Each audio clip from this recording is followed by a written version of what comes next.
de radiaciones electromagnéticas o corpusculares, y eso tiene que ver con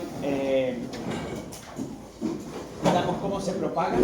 Aquí hay un cuadro resumen, ¿no es cierto?, de las principales radiaciones que se utilizan o que existen, ¿no es cierto?, pero las que nosotros más utilizamos son estas que están aquí, rayos beta y radiaciones gamma, que son las que se utilizan para hacer procesos de control de microorganismos. Y hay otro concepto importante que es si la radiación es ionizante o no ionizante. Y eso es bien importante porque tiene que ver con la capacidad de penetración que tiene y por lo tanto la potencia que tiene esa radiación. Esto no aparece en la que está en el PowerPoint, en este cuadrito, porque lo agregué porque me pareció importante, pero yo les voy a subir la actualizada. Gracias. Porque cuando nosotros tenemos una radiación ionizante, nos estamos refiriendo a radiaciones de alta energía. Y radiaciones de alta energía significa que tienen un gran poder de penetración. Y aquí tenemos como ejemplo, ¿no es cierto?, radiaciones alfa, beta, y también radiaciones o rayos gamma. Y aquí ven ustedes, las betas son capaces o son detenidas por el aluminio, pero las radiaciones gamma son capaces de atravesar el aluminio. Entonces, estos dos tipos de radiaciones son radiaciones de alta energía y que son radiaciones que cuando la aplicamos sobre algún objeto para poder controlar microorganismos producen esterilización, ¿sí? Matan a los microorganismos.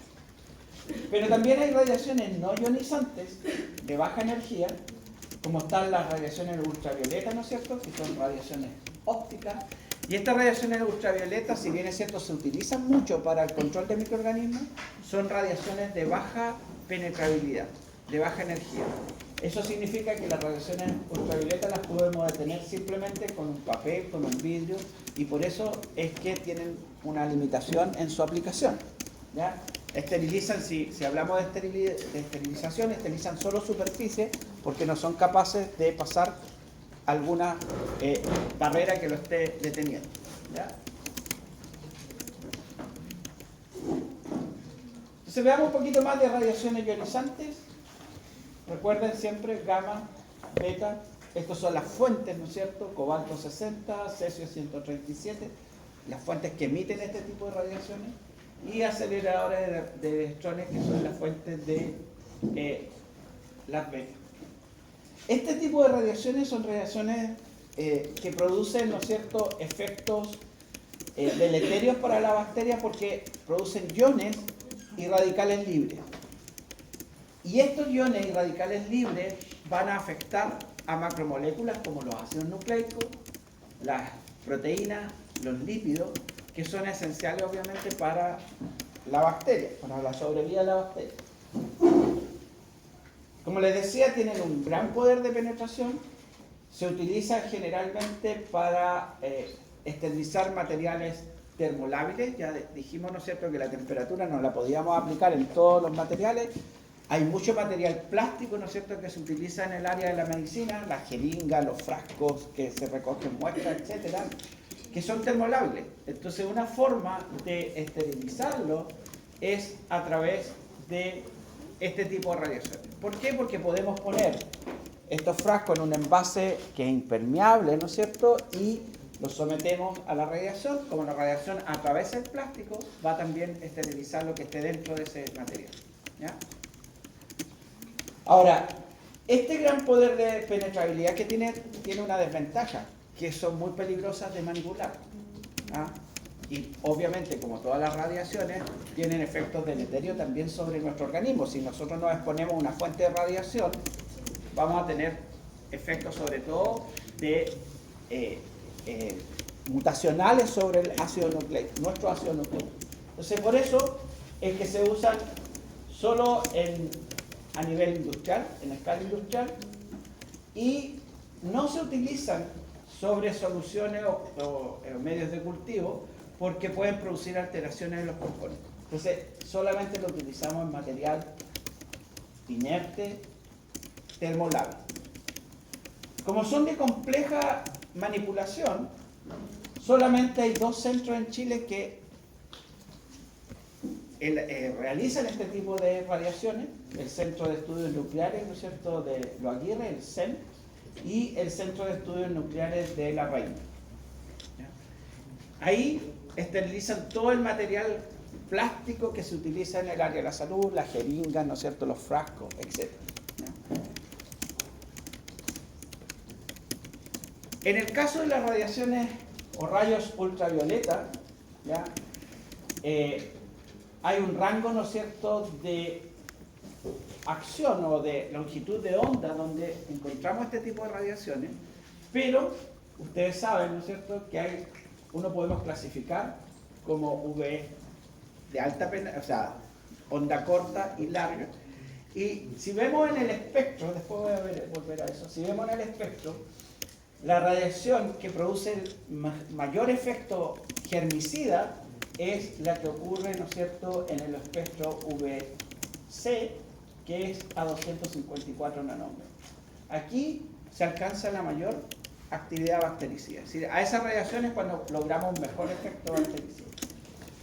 ¿Qué hace la radiación ultravioleta? La radiación ultravioleta afecta al ADN, por lo tanto también nos afecta a nosotros. De ahí, ¿no es cierto?, que hay que protegerse de las radiaciones ultravioletas. Y afecta porque produce una dimerización de timinas, particularmente de timina. ¿Y qué significa esto? Que las timinas se forman puentes, se dimerizan, ¿no es cierto?, forman puentes y produce entonces una zona donde no se va a producir el enlace de los nucleótidos, pero lo otro importante es que cuando las bacterias se multiplican, al estar unidas las timinas, no hay un molde real para que se replique en forma correcta el ADN. Y por lo tanto las radiaciones UV generan mutaciones en el ADN de las bacterias, ¿eh? Y en cualquier ADN en realidad, también en nosotros. O sea, si nosotros usamos radiaciones ultravioletas, tenemos que protegernos de las radiaciones ultravioletas, porque también pueden afectar. Ahora, el gran problema, son muy eficientes en destruir las bacterias, pero el gran problema es que tienen escasa penetración. Como les decía, son fácilmente detenibles. Si nosotros hiciéramos radiaciones, irradiar, ¿no es cierto?, con lámpara UV en esta sala, esterilizaría todo lo que es superficie, pero bajo los mesones, por ejemplo, ya no tendrían ningún efecto porque quedarían detenidos con la superficie. ¿Dónde se utilizan este tipo de radiaciones? Generalmente en gabinetes de seguridad, ¿no es cierto?, donde se trabaja con microorganismos. Aquí hay lámparas UV que permiten esterilizar esta zona, ¿no es cierto?, dentro del gabinete para mantenerlo estéril, pero también se pueden utilizar en sistemas de purificación o de desinfección de agua. Este es un tubo, ¿no es cierto?, por donde pasa el agua. Hay una lámpara UV ahí en el centro y entonces el agua pasa como una lámina por sobre la lámpara y sale. Entonces entra, se somete a la luz ultravioleta, como es una lámina, esteriliza eso y el agua sale con una carga bacteriana menor.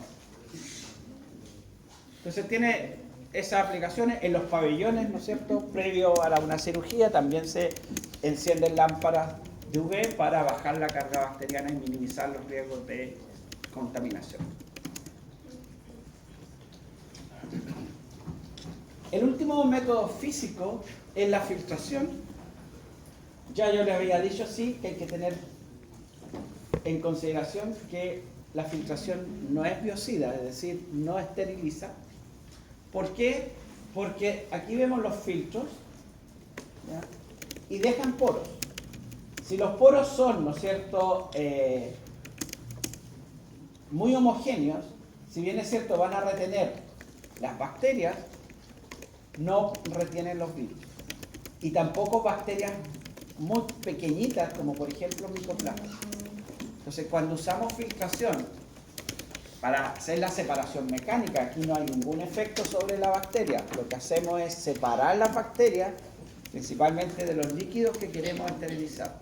También se puede hacer de aire. También podemos esterilizar o bajar la carga bacteriana del aire usando un filtro, ¿ya? Pero hay que tener presente que no se considera biocida. Hay distintas formas, ¿no es cierto? Aquí, por ejemplo, se está esterilizando una solución a través de una jeringa y contiene un filtro que después de pasar, entonces la solución está libre de bacterias, ¿ya? Ahora, hay filtros más sofisticados, obviamente, como los filtros que se llaman EPA, ¿no es cierto? Que EPA viene del inglés de alta retención de partículas, ¿no es cierto? O alta eficiencia en la retención de partículas, que en el fondo son varios filtros que están juntos, ¿no es cierto? Hay primero un prefiltro que detiene todas las partículas de mayor tamaño, como polvo, ¿no es cierto? Restos de pelusas, polen, etc.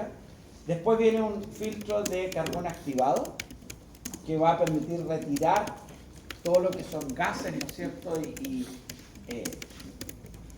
gases tóxicos. Y finalmente viene el filtro EPA propiamente tal, que es capaz de retener un gran porcentaje, ¿no es cierto?, de bacterias, virus, hongos y otras partículas que han logrado atravesar este filtro. Los filtros EPA son una especie de colección, ¿no es cierto? Es una malla muy fina que van colocados uno al lado de otro y eso permite entonces que se puedan retener en estos filtros las bacterias, ¿ya? Es lo mismo que pasa con las mascarillas que hemos usado en este tiempo, las que ustedes deberían usar, ¿no es cierto?, cuando trabajen en sus prácticas clínicas, porque lo que hace la mascarilla son varias capas que van reteniendo. Si pasa una capa, queda retenida en la siguiente, porque no están dispuestas en un solo sentido, es decir, el poro no queda unidireccional, sino que van en distintos sentidos. Entonces, si pasa un poro, va a chocar en la otra mascarilla, o sea, en la otra capa de la mascarilla. Entonces, aquí hay distintos tipos de mascarillas. Obviamente, estas que están aquí arriba son las que se recomiendan usar para evitar el contagio y además contagiar a los pacientes cuando están trabajando con ellos. Bien, vimos los agentes físicos, ahora vamos a ver agentes químicos para el control de microorganismos. Aquí también es importante porque en la práctica profesional de ustedes van a usar antisépticos importantes, algunos digamos que son con bastante frecuencia en los procedimientos dentales. Y dentro de estos agentes químicos hay varias categorías. Nosotros vamos a revisar estos dos, antiséptico y desinfectante, y a partir de la próxima clase vamos a ver también algo de antibióticos. Les recuerdo que siempre que usamos antisépticos y desinfectantes, generalmente el objetivo es preventivo, ¿no es cierto?, evitar una infección. Y cuando usamos antibióticos, si bien es cierto, también puede haber un uso profiláctico, generalmente uno debería priorizar el uso de antibióticos para el tratamiento de alguna infección más que para prevenir la infección. Veamos algunas definiciones iniciales. ¿Qué es un desinfectante? Un agente químico, estamos hablando, que mata formas vegetativas, sin la bacteria, ¿no es cierto?, y no necesariamente las esporas. Por lo tanto, desde ese punto de vista, este desinfectante no necesariamente es un agente que va a esterilizar. Ahora, esto depende mucho de la concentración, porque si nosotros tenemos un agente químico que produce, ¿no es cierto?, inhibición o muerte, si aumentamos la concentración, vamos a tener mayor poder. Pero si aumentamos la concentración, también se corren los riesgos de aumentar la toxicidad. Entonces, por eso es que hay que usarlo en las condiciones que corresponden. Lo otro importante es que cuando nosotros nos referimos a agentes desinfectantes, son compuestos químicos que a la concentración que se usa solo se deben usar sobre objetos inanimados, superficie, instrumental, ¿ya? Pero nunca sobre piel, o sea, nunca sobre tejido, ¿ya? En el caso de los antisépticos, también son sustancias químicas, generalmente concentraciones menores, porque un agente químico puede actuar como desinfectante a una concentración, es decir, solamente lo puedo emplear sobre objetos inanimados, pero si yo bajo la concentración, se puede usar como un antiséptico. Hay algunos que tienen esa doble función. ¿Y por qué a concentraciones menores? Porque estos, cuando nosotros por definición hablamos de antisépticos, estamos hablando de sustancias químicas que se utilizan sobre tejido, ¿ya? Y este antiséptico o este compuesto químico va a prevenir el crecimiento, es decir, va a inhibir a las bacterias o va a matar a los microorganismos, ¿ya? ¿Qué desinfectante? ¿Sí? ¿El antiséptico sí puede eliminar la escuela o no? No necesariamente, lo mismo. Siempre que piensen en antiséptico, desinfectante y sobre todo desinfectante, antiséptico que se usan a concentraciones menores, tenemos el riesgo que queden esporas, ¿ya? Malditas esporas. ¿Qué desinfectantes y antisépticos tenemos? Los más usados son los que caen dentro de los compuestos que se llaman halogenados, ¿ya? Y de esos, yodo y cloro, ¿no es cierto?, son los que más se utilizan. También podemos usar peróxido de hidrógeno, el agua oxigenada, o permanganato de potasio. Algunos metales pesados, hoy día, por ejemplo, es muy frecuente el uso de cobre como agente desinfectante. Superficies de cobre, hilo de cobre incluso en algunos textiles, ¿ya? Y en los compuestos orgánicos, el más usado es etanol. ¿Ya? ¿No es cierto? Durante la pandemia usamos mucho alcohol 70, ¿no es cierto? Algunos fenoles que son más, digamos, tóxicos.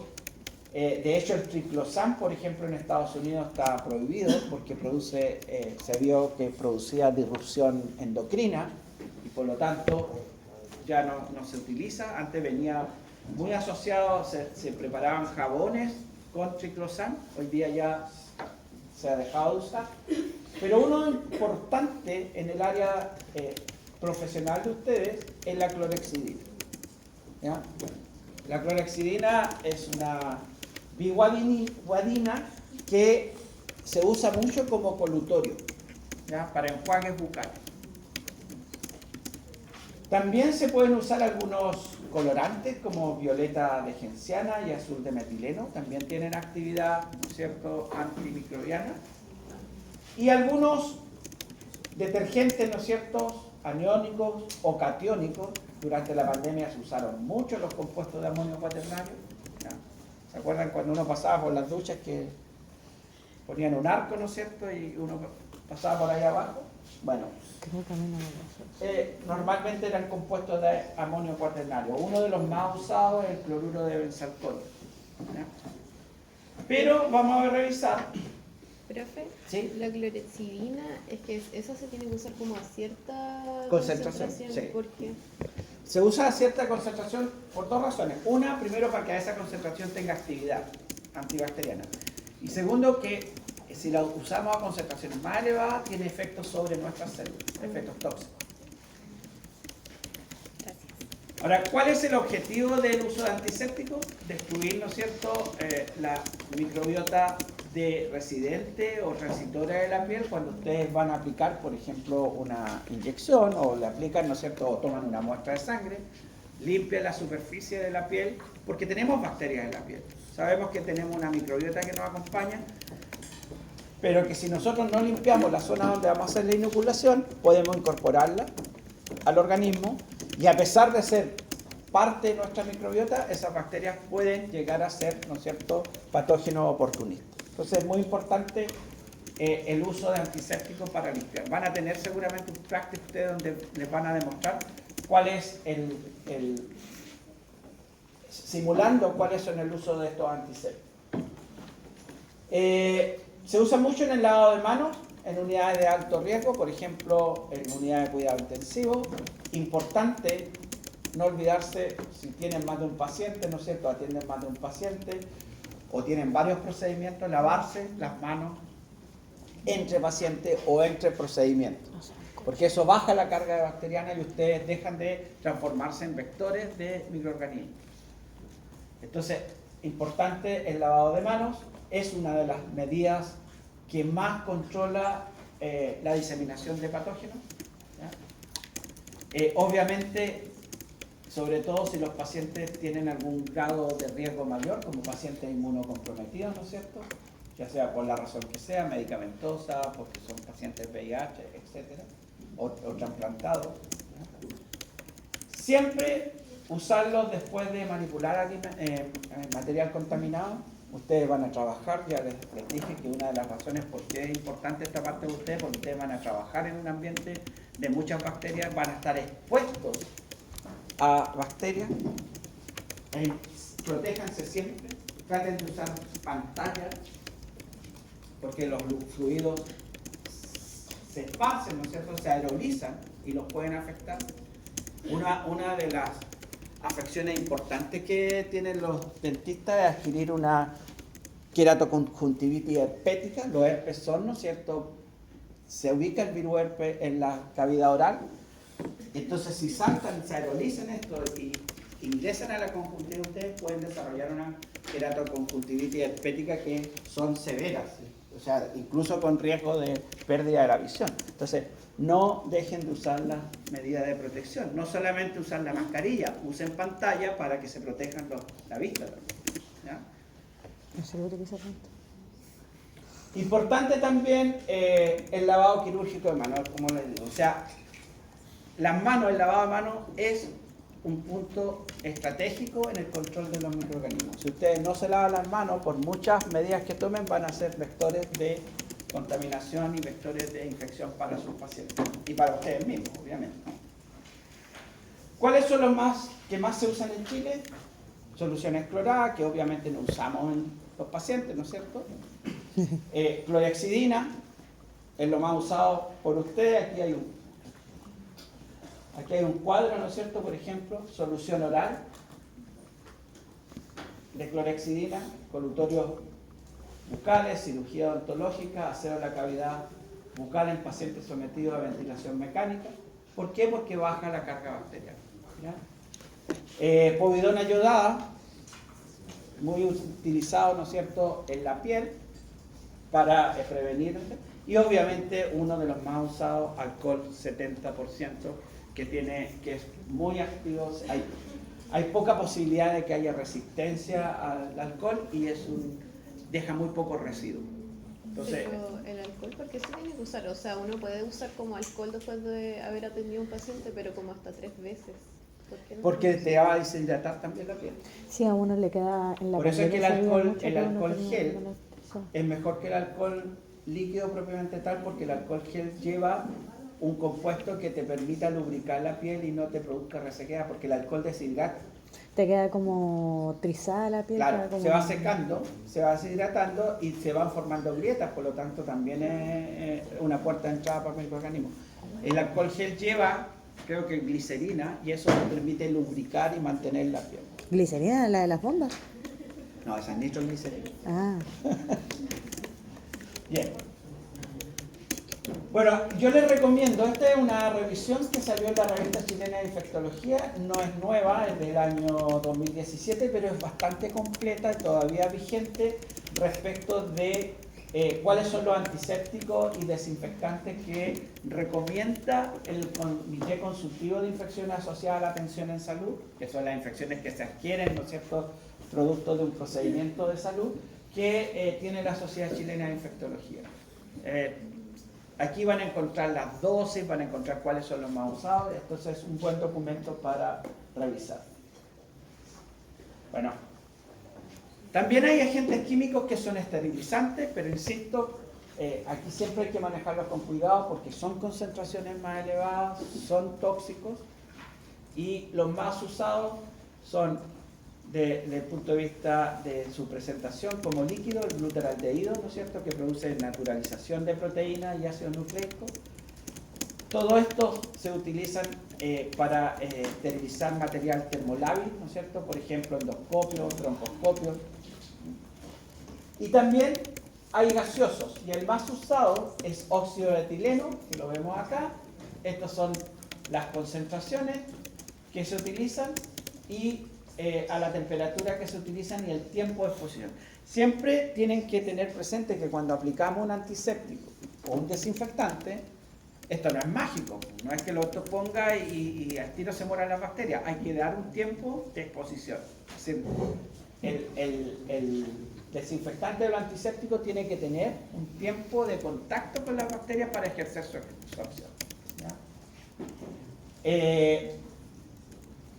¿Cuáles son los problemas? Por ejemplo, el óxido de etileno, que es uno de los más usados, es un gas inflamable y explosivo, por lo tanto hay que usarlo también bajo ciertas, ¿no es cierto?, condiciones. Y lo otro importante es que por esas mismas razones hay que, después de utilizarlo, airear, ¿no es cierto?, para eliminar este gas que es residual y digamos, eviten los riesgos especialmente de inflamación. Es un agente alquilante, ¿ya?, y es capaz de destruir la mayoría de los virus y bacterias y hongos. O sea, es un agente esterilizante. ¿Ya?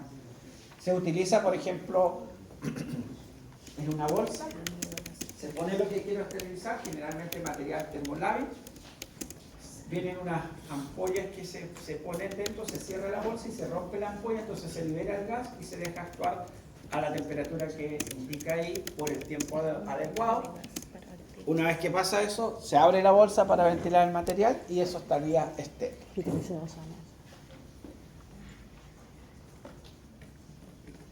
Amonio cuaternario, que ya dijimos se ha usado mucho, ¿no es cierto? Permite sanitizar superficies, ¿no es cierto? Tanto como suelos, muebles, paredes. Pero importante, si bien es cierto es fungicida y bactericida, no necesariamente es capaz de eliminar esporas. ¿Ya? Entonces, nuevamente aquí no nos garantiza usar estos compuestos para esterilizar. El objetivo que tienen es bajar la carga bacteriana. Cuando yo bajo la carga bacteriana, estoy disminuyendo los riesgos de contaminación. Aquí hay algunos compuestos importantes, ¿no es cierto? ¿Cuál es el mecanismo de acción? Sobre la pared celular o la membrana celular, porque son, por ejemplo, tensioactivos, producen disrupción de la membrana. Al producirse disrupción de la membrana se pierde el equilibrio entre el citoplasma, ¿no es cierto?, y el medio externo y la bacteria se muere. También pueden producir daño a nivel de material de ácido nucleico, ¿ya? Y también pueden producir daño a nivel de proteínas y especialmente proteínas enzimáticas porque son, ¿no es cierto?, agentes que producen ruptura o producen oxidación de los grupos funcionales de esas proteínas. Ahora, cada vez que apliquemos un antiséptico, un desinfectante, es decir, un agente químico, tenemos que tener presente que hay factores que van a condicionar su eficiencia. Entonces, hay factores que dependen del agente químico, factores que dependen de la exposición y factores que dependen del microorganismo. Factores que dependen del compuesto químico, obviamente la composición química, la concentración y el modo de acción. ¿Ya? Si yo subo la concentración, a lo mejor voy a tener mejor actividad, pero también aumento la toxicidad. Dependiente de la exposición, el más importante o los más importantes, tiempo, temperatura, pH. No todos los compuestos actúan necesitan el mismo tiempo de acción y no todos actúan igual a la misma temperatura al pH. Y otro factor importante son las sustancias interferentes. Por ejemplo, los compuestos halogenados como el yodo, como el cloro, se quedan muy rápidamente con la materia orgánica. Es decir, la materia orgánica atrapa el cloro y al atraparlo no lo deja disponible para que ejerza su acción antibacteriana o antimicrobiana. Entonces, siempre cuando tenemos materia orgánica, lo primero que hay que hacer para aplicar un desinfectante o un antiséptico es sacar la materia orgánica. ¿Sí? Cuando vimos la primera clase, lo primero que hay que hacer es una limpieza. Con agua y jabón, retiro la materia orgánica y en ese momento aplico el antiséptico o el desinfectante, sobre todo si son estos compuestos que son rápidamente quelados por la materia orgánica. ¿Ya? El cloro es muy buen, y igual el yodo, pero si ustedes eso lo aplican sobre una superficie, por ejemplo, povidona yodada que no está limpia, que tiene tierra o algo, se va a quedar muy rápido y va a quedar muy poco compuesto para que ejerza su acción. ¿Cómo se potabiliza el agua? ¿La agua que tomamos? El shampoo también, sí. ¿Ah? ¿Se lo aplica cloro? Se clora, ¿no es cierto? Se usa al final del proceso de purificación, se usa cloro gaseoso y se potabiliza. Para que el agua, para que ese cloro sea activo y pueda ejercer su actividad antibacteriana, piense que la fuente de agua trae mucha materia orgánica, se pasa a pesar de filtro y todo, pero igual queda materia orgánica, entonces tiene que haber una cantidad de cloro que se llama cloro libre residual, que es el que realmente ejerce la acción antibacteriana. Entonces tenemos que aplicar una cantidad, mucho de ese cloro se va a quilar, se va a quedar atrapado por la materia orgánica, y lo que queda libre es lo que ejerce la actividad antibacteriana. Entonces, hay que garantizar, cuando uno clora el agua, las empresas que potabilizan el agua, cuando cloran el agua, hay que garantizar que quede ese cloro libre residual para que tenga un agua libre de microorganismos patógenos y sea inocua para consumir. Lo otro importante es que hay factores también dependientes de las bacterias o de los microorganismos, que tiene que ver con la concentración de los microorganismos. Lo vamos a ver enseguida, porque cuando tenemos mucha concentración de microorganismos, el agente químico va a bajar la carga, pero hasta cierto porcentaje, ¿ya? Sobre todo si le damos un tiempo de aplicación determinado y a una temperatura determinada. ¿Ya? Supongamos que ustedes tienen una carga bacteriana de 1 millón de bacterias y el agente químico le dice que esta puede bajar el 90%.